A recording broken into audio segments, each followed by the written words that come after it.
LIC के दरअसल जो नतीजे आए हैं वहां पर आप ध्यान दीजिएगा, थोड़ा सा मिला जुला रुख रहा है। ब्याज से आय में 12% तक की वृद्धि जरूर देखने को मिली, लेकिन मुनाफा करीब 8% गिरा है। एसेट क्वालिटी में थोड़ा सा सुधार, ग्रॉस NPA 4% से घटकर करीब 3.3% के आसपास आए। अगर आप NIMs देखें तो वहां पर करीब 15 बेसिस पॉइंट तक की वृद्धि देखने को मिली है। डिसबर्समेंट्स 13% है, लेकिन एसेट्स अंडर मैनेजमेंट की ग्रोथ सिर्फ 4% के आसपास है। हमारे साथ कंपनी के MD और CEO त्रिभुवन अधिकारी है। अधिकारी जी, सबसे पहले तो मैं ये डिसबर्समेंट का आंकड़ा कंपेयर टू योर AUM पर ही सवाल लेना चाहूंगी। एक अच्छी ग्रोथ आपके डिसबर्समेंट्स में देखने को मिली है, वहां पर पिकअप क्लियरली है, लेकिन वो AUMs में रिफ्लेक्ट क्यों नहीं कर रहा है?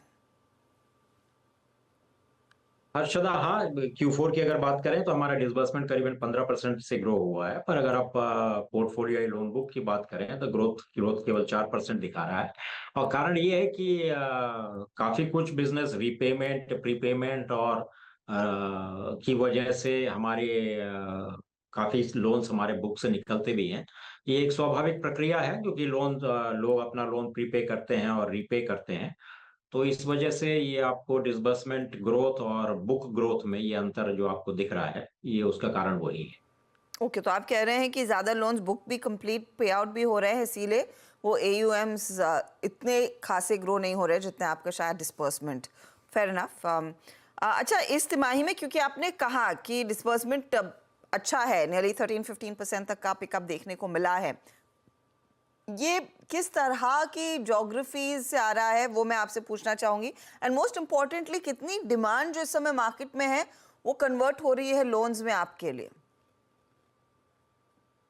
Q4 की जो प्रदर्शन हमारा रहा, जैसे कि मैंने कहा, डिसबर्समेंट में हमने 15% ग्रोथ दिखाया है Q4 में। और जो भी हमारे इश्यूज थे जो कि साल की शुरुआत में हमें देखने को मिले थे, या जिनसे हम जूझ रहे थे, वो सब मोर और लेस रिजॉल्व हैं। तो मुझे पूरी उम्मीद है कि आने वाले वित्तीय वर्ष 24-25 में हमारी ग्रोथ डबल डिजिट्स में रहेगी। मैं एग्जैक्ट नंबर तो नहीं दूंगा, पर इतना आश्वासन जरूर दूंगा कि ग्रोथ डबल डिजिट्स में रहेगी। ओके, आप डबल डिजिट लोन ग्रोथ का आप भरोसा दे रहे हैं। और किन ज्योग्राफी से डिमांड है सर, अगर उसका कुछ उल्लेख कर पाए? कितनी 2-3 टियर वाले मार्केट से भी पिकअप देखने को मिला है? डेफिनेटली 2-3 में भी डिमांड है, और टीयर 1 टीयर 2 तो अच्छा कर ही रही हैं। और ट्रेडिशनली हम भी इन दोनों टीयर 1 और टीयर 2 में हमारा भी अच्छी प्रेजेंस है। टीयर 3 में definitely there is an increase in demand में काफी कुछ बढ़ोतरी दिख रही है। अफोर्डेबल हाउसिंग सेगमेंट में हमें खास एक डिमांड में ग्रोथ नजर आ रही है। और इस साल, जैसे कि मैंने Q3 में इंगित किया था, इस साल थोड़ा सा अफोर्डेबल सेगमेंट में भी हम जाने की कोशिश करेंगे। और बाकी प्रोजेक्ट्स, जो प्रोजेक्ट लोन या बिल्डर फाइनेंस हम जिसे कहते हैं, उस क्षेत्र में भी काफी कुछ डिमांड है। बहुत सारे प्रोजेक्ट्स आ रहे हैं, बहुत सारे बिल्डर्स इच्छुक हैं लोन लेने के लिए, तो उस एरिया में भी हमें डिमांड दिख रही है। तो ओवरऑल अगर मैं बात करूं, नटशेल में अगर मैं बात करूं, हाँ, डिमांड सब तरफ है, डिमांड की कोई कमी नहीं है, डिमांड में कहीं कोई मुझे प्रॉब्लम्स नजर नहीं आ रही है।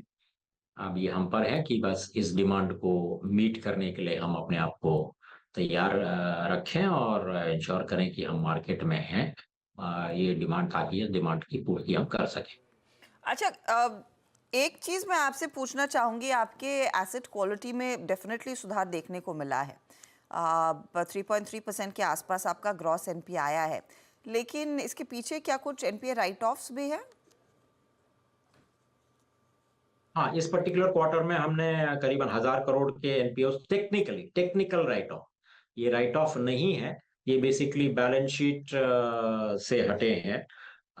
जहां तक कंपनी का सवाल है, ये 1,000 करोड़ के जो एनपीएज हैं, ये हमारे लिए अभी भी हमारे मैं ये मतलब लोन बुक नहीं कहूंगा, पर ये हमारे बुक्स में है। इनको हमने राइट ऑफ नहीं किया है, इनको हमने बैड डेट घोषित नहीं किया है। इन पर जो कार्रवाई हम कर रहे हैं, फॉलो अप हम कर रहे हैं रिकवरी के लिए, वो बिल्कुल सुचारू रूप से चल रही है। सो टेक्निकली ये बैलेंस शीट से ये रिटर्न ऑफ है, तो बैलेंस शीट में ये नजर नहीं आएंगे और पोर्टफोलियो में भी नजर नहीं आएंगे।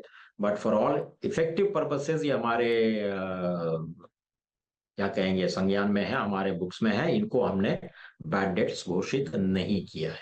ओके सर, फिर FY25 में कितने और सुधार की उम्मीद की जा सकती है एसेट क्वालिटी में? हाँ, एनपीए पे हमने जैसे कि मैंने कहा लास्ट ईयर 4.37% से हमने शुरुआत की थी गत वर्ष, और ये बहुत ही अनकंफर्टेबल था हमारे लिए। 4.37% बहुत ही ज्यादा था, इंडस्ट्री एवरेज से तो निश्चित रूप से ज्यादा था। तो साल भर की मेहनत के बाद हम 31 मार्च 2024 को 3.31 पे आए हैं। तो लगभग 1% से ज्यादा की गिरावट आई है। पर मैं समझता हूँ जो मेहनत हमने की है गत वर्ष और इस साल भी जो हमारा फोकस रहेगा इस एसेट क्वालिटी को इम्प्रूव करने में, वो रंग लाएगी। और डेफिनेटली हमारा जो स्टेज 3 ईएडी परसेंटेज है जो कि अभी 3.31 है, इससे तो निश्चित रूप से हम नीचे आए। सर फाइनली मैं एक चीज़ आपसे दोबारा पूछना चाहूँगी। जब हम डिमांड की बात कर रहे थे, आपने कहा कि अब आप अफोर्डेबल हाउसिंग की तरफ से भी डिमांड देख रहे हैं और वहाँ पर एक्सपोजर आप बढ़ाना चाहेंगे, लेकिन वाकई में क्या सेगमेंट आप जैसे लेंडर्स को कुछ रिटर्न कमा कर देता है क्या? अभी तो हम लोग शुरुआत कर रहे हैं इस साल में। अफोर्डेबल हाउसिंग में ऑनेस्टली स्पीकिंग हम नहीं थे। अफोर्डेबल हाउसिंग में बहुत ज्यादा हमारा फोकस भी नहीं था। हम ज्यादातर टीयर 1 टीयर 2 सिटीज में कॉन्सेंट्रेटेड थे। अफोर्डेबल हाउसिंग हमको टीयर 3 सिटीज में काफी कुछ उम्मीद नजर आ रही है, डिमांड नजर आ रहा है। तो इस साल जैसे कि मैंने कहा हमारा फोकस एरिया रहेगा कि हम ये टीयर 3 सिटीज में हम जाएं। उसके लिए हम तैयार भी हैं। हमने गत वर्ष 50 नए एरिया ऑफिसेस खोले हैं। ये ज्यादातर हमारे टीयर 3 सिटीज में ही लोकेटेड हैं। तो लास्ट ईयर तो सेटअप वेटअप करने में ही पूरा समय निकल गया हमारा मोस्टली। Q4 में ये कंट्रीब्यूट कर पाए हैं थोड़ा बहुत बिजनेस पे।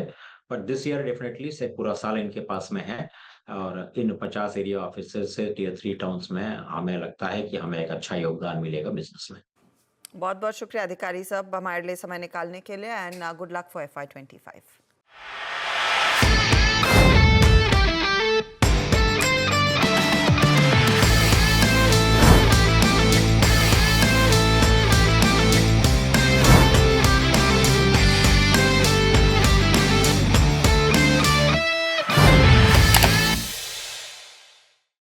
बता दें कि मनी कंट्रोल पर दिए गए विचार एक्सपर्ट्स के अपने निजी विचार होते हैं।